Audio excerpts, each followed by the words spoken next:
Black Panther Wakanda Forever was directed by Ryan Coogler and stars Letitia Wright, Lupita Nyong'o, Denai Guerrero, Angela Bassett, Tenoch Huerta, Winston Duke, and a host of others.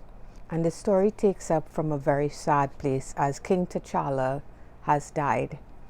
Queen Ramonda and Princess Shuri barely get time to grieve the loss of their loved ones as the world tries to take away their one most powerful resource from them, vibranium.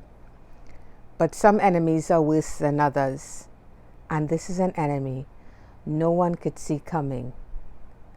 I know. Once again, Summer, you are super late with your review.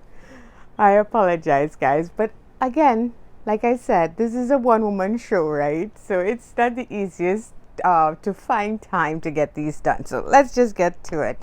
With the one superhero movie this year, I think people have been most excited and trepidated for at the same time, and that's Black Panther's Wakanda Forever.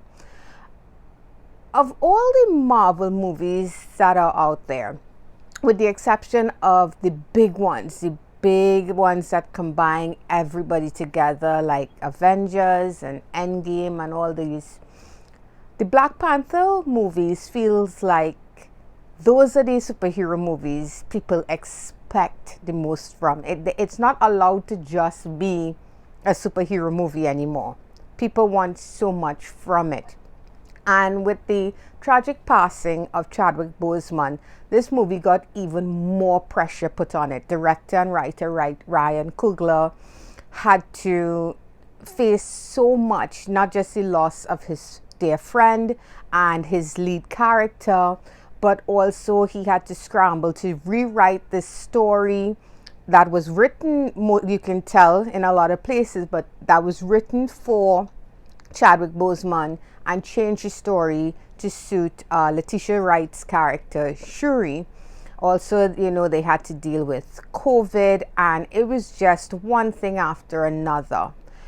I say all of this to explain that what this movie came out, when this movie came out and what it turned out to be, I have to commend everyone and everything that went into getting this movie out there, because I would not have expected this to come out to be as good as it is. Quality wise, story wise, there's a lot here that I absolutely adore about this movie.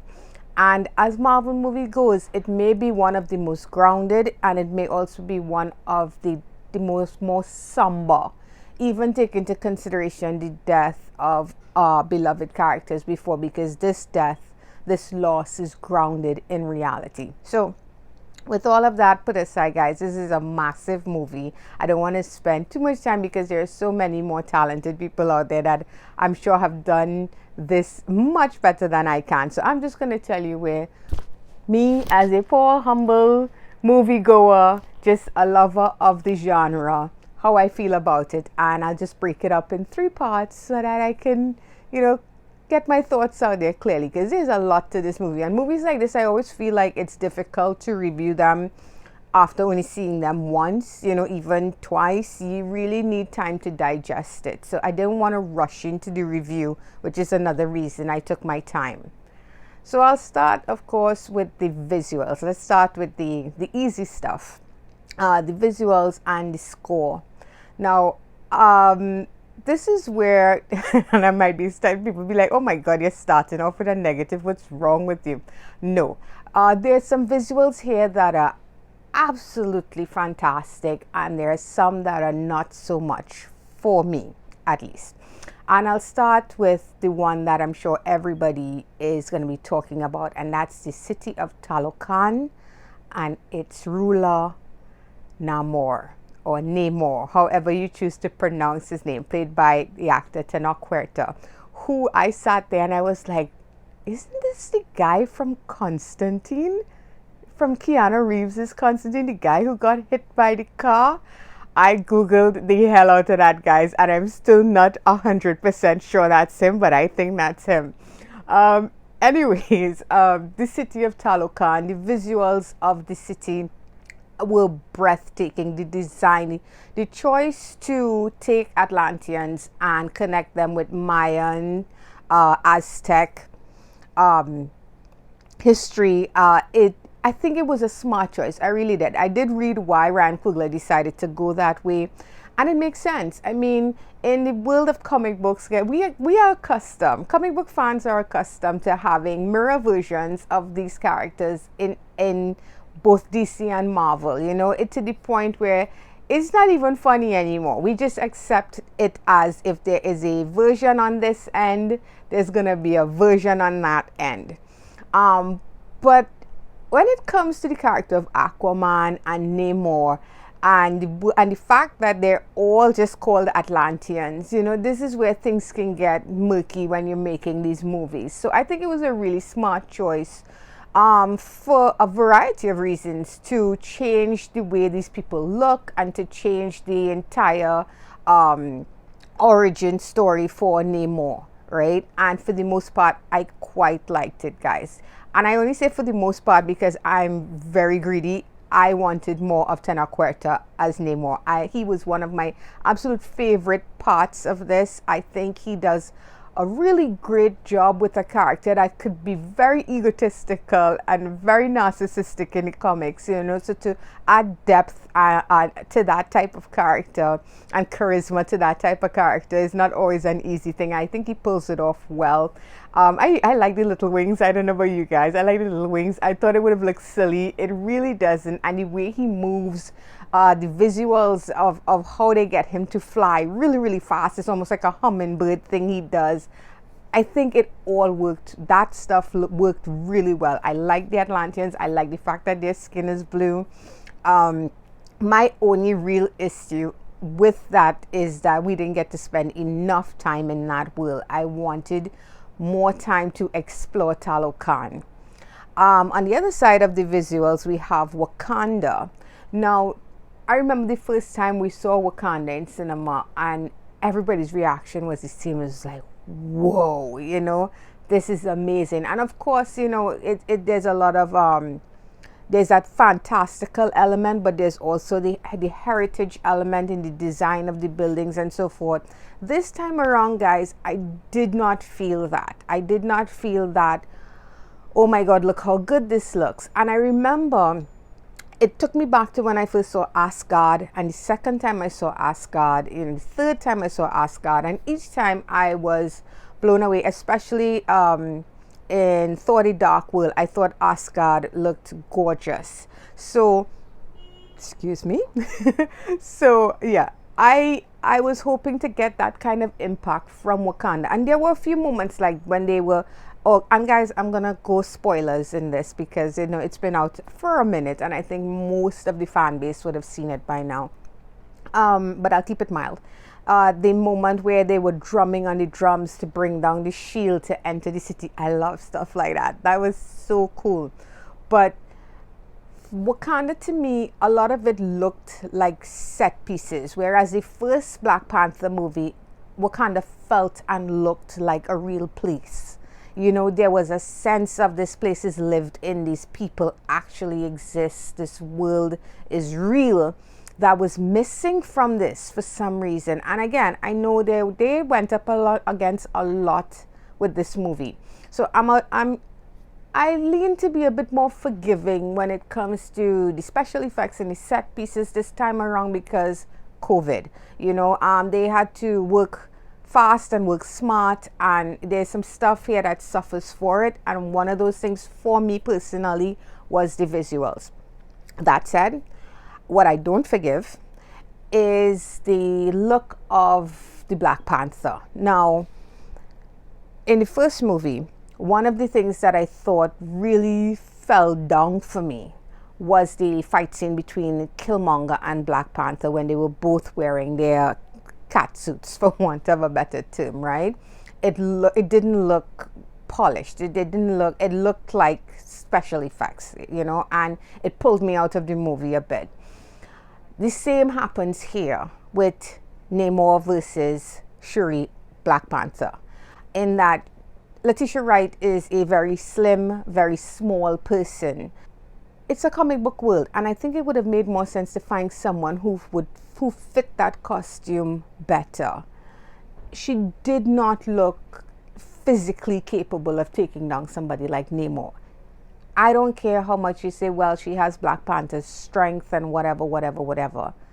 Namor is a super strong character, guys. This guy is nobody's, no pushover, right? And he has years and years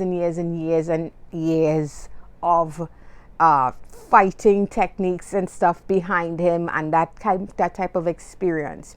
So at the least he could do is put somebody in that costume that looks good in that costume.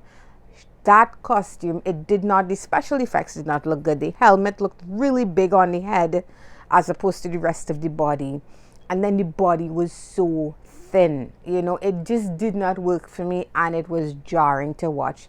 As well as the final battle between the Wakandans and the Atlanteans. I was a bit, the editing it wasn't good. There's a lot of choppy bits going on there. Again, COVID. Ugh. Because, we know they probably could not get into those fight sequences the way they normally would have. If you compare it to the first Black Panther, the big epic battle in the end, come on. It's chalk and cheese. So I feel bad kind of ripping apart those things that didn't work for me, because I know how much this movie went up against. But I have to be honest and just say this did not work for me, or this was not as good as I wanted it to be. So that's it visually wise. Sound, score, design, the soundtrack was amazing. It was inspired. The score hit all the right emotional notes. So I don't really have any negatives at all when it comes to that, And those ending credits, I think they were very well handled. Getting into the acting, that is one place that I had no problems with. I have no complaints with. Angela Bassett gets to shine as Queen Ramonda here. She gets to do so much more than just sit around being the queen, and I appreciated that. It's a shame Renee, sorry, I cannot remember her name, but who plays Thor's mother, Freya. It's a shame she had a moment like that, because she's also a really talented actress, and she got like a small moment before she died. And here we get to see Angela Bassett. She's now the queen of Wakanda, and she has to deal with people.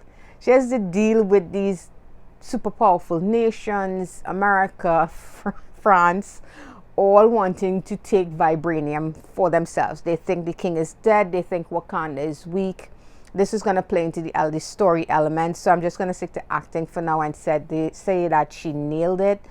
She's definitely the one who brought that emotional intensity for me, where I felt like woof, all those moments between her and Denai Guerrero, who plays General Okoye. I was like riveted. I loved it. Tenoch, I hope I'm pronouncing his name correctly, as Namor. His moments with Letitia Wright, and they had such wonderful chemistry. Shuri and Namor, I did not expect it, but it was there.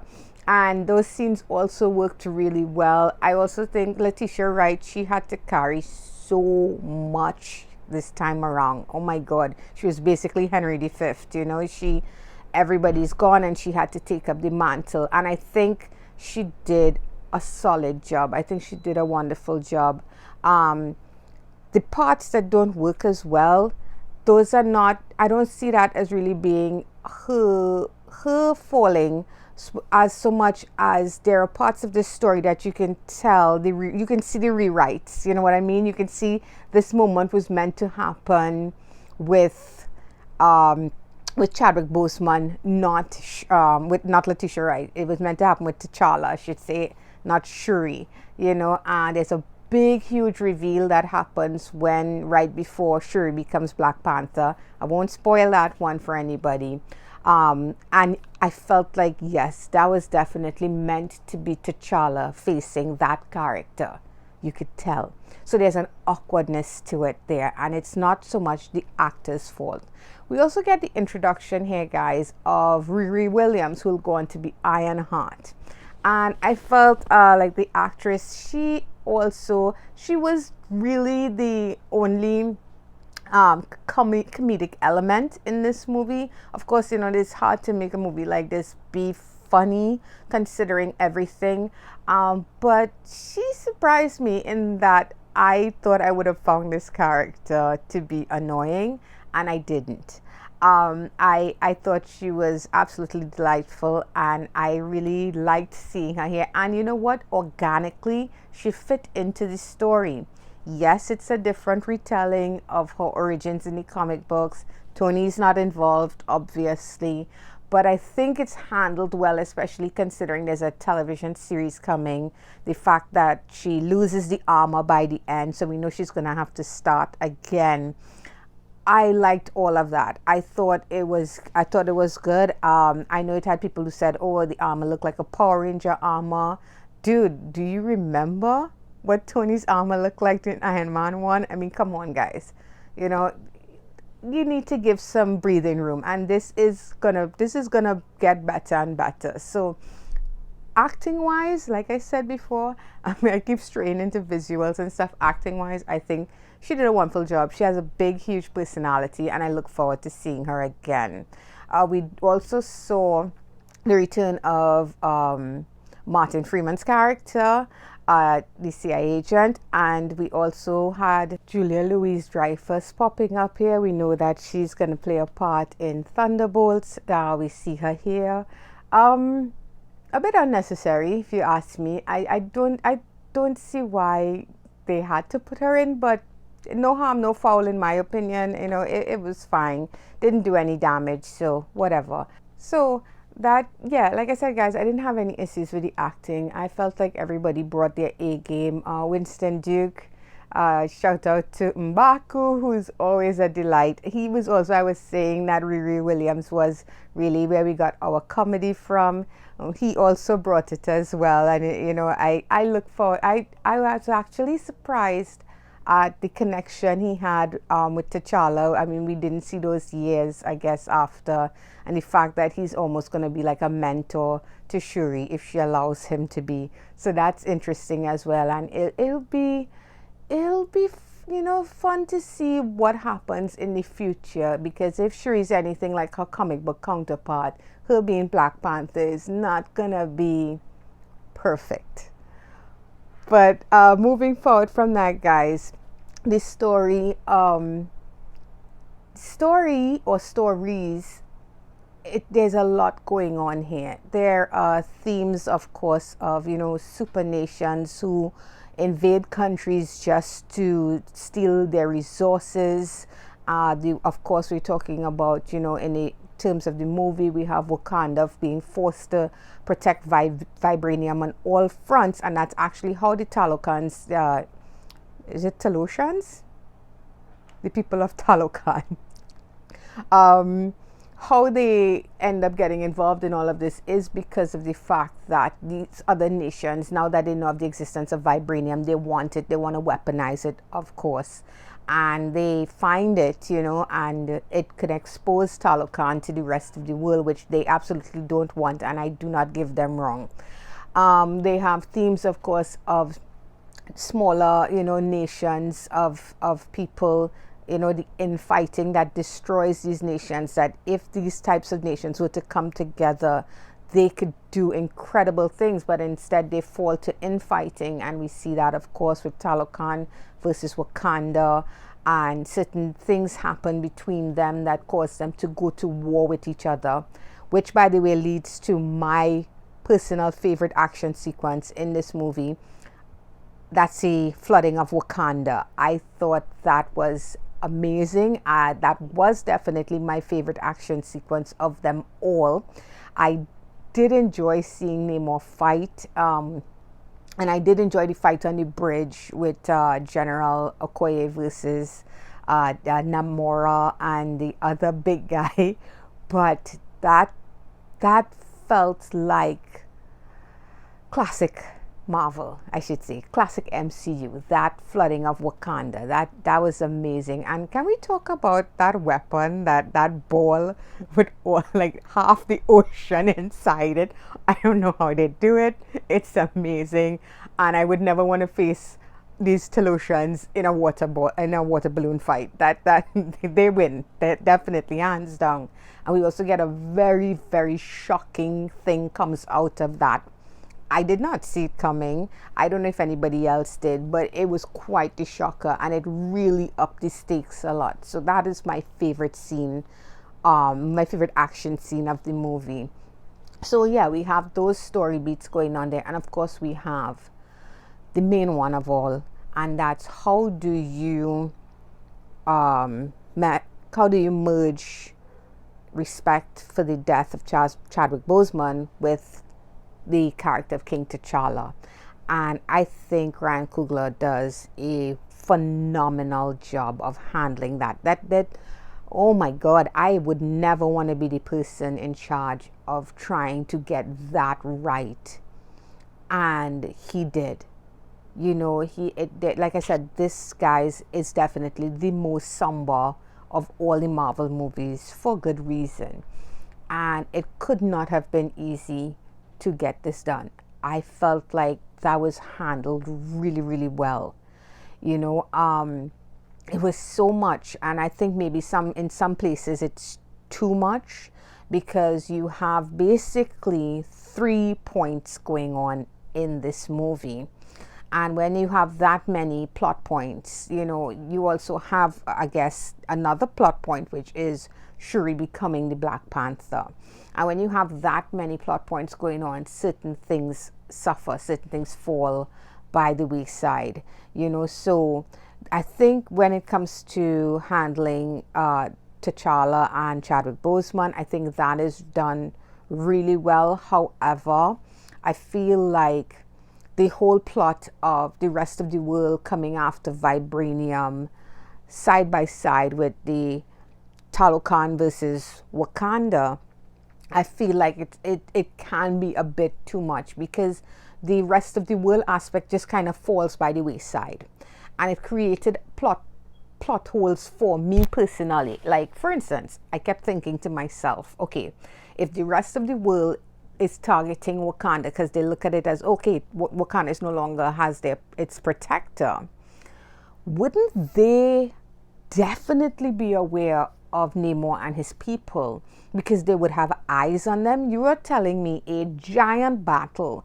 between two powerhouse nations goes down in the middle of the Atlantic Ocean, and no government is aware of this? Nobody had eyes on them? Nobody saw that?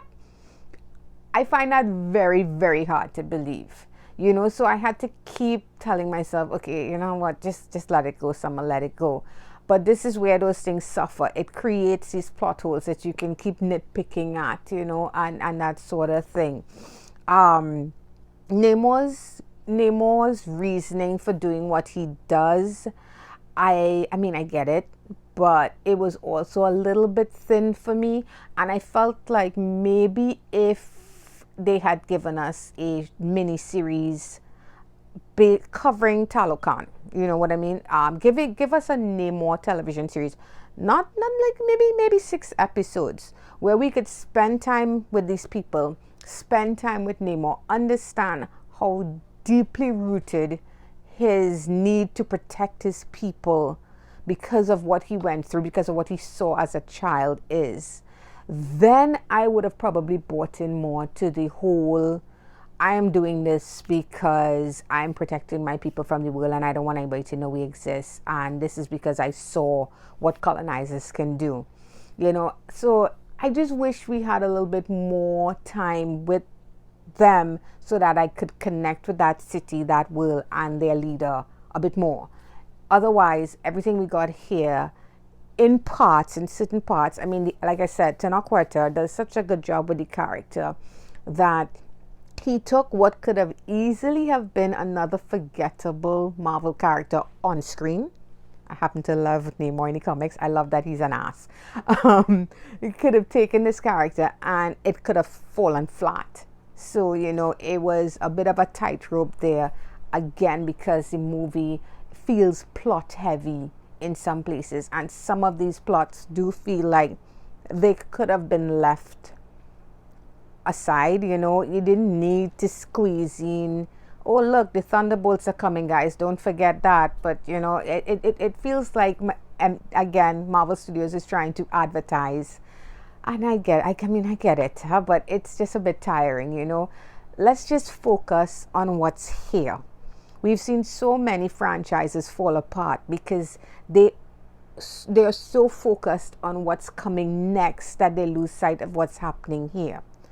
But overall, guys, thankfully, Ryan Coogler does not stray far from the path, and what he delivers here, considering everything that's happened, is quite amazing. It's quite a feat, and it should be applauded. Guys, I'm giving Black Panther Wakanda Forever a 7.5 out of 10. There are moments where this movie stumbles, but it never falls. And as comic book movies go, as the comic book movies of this phase has gone, I think it's the strongest one Marvel produced out of their fourth phase. So yeah, 7.5 out of 10. And that's going to be it for this one, guys. So I hope you enjoyed it. It went on longer than I thought it would, but it's a big movie to cover. If you like this video, please feel free to hit that thumbs up button. It's much appreciated. If you're new here and you'd like to subscribe to my channel, please click on my face when it pops up right about there. And thank you very much. And if you'd like to see past reviews, Marvel, DC, and everything in between, you can check it all around that way. So until the next one, guys. Bye-bye.